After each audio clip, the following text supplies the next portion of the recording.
In a hearing of the Senate Armed Services Committee this past week, it emerged that employees of mercenary company Blackwater took more than 500 assault rifles that were intended for the exclusive use of the Afghan police force. The guards routinely carried weapons without permission and used them on drunken shooting rampages that killed 2 Afghan civilians and injured at least 2 more. The guards included a former U.S. Marine with a criminal record of assault and battery and a former soldier discharged from the U.S. Army after testing positive for cocaine.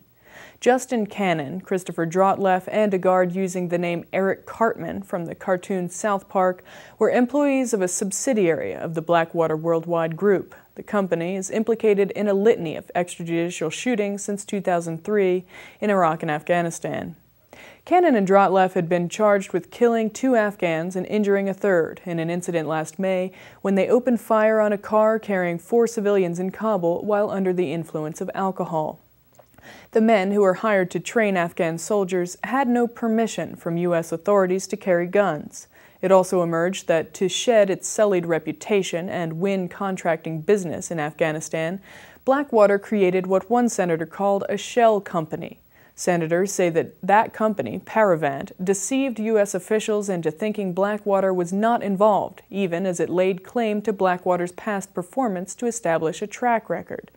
Democratic Senator Carl Levin said, quote, "They made representations here that are wildly false. Everyone knew in the field it was Blackwater trying to get rid of a negative name."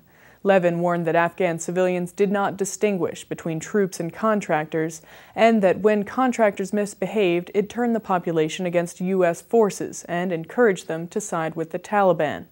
Blackwater has been renamed Z Services since its staff killed 17 civilians in Baghdad in 2007.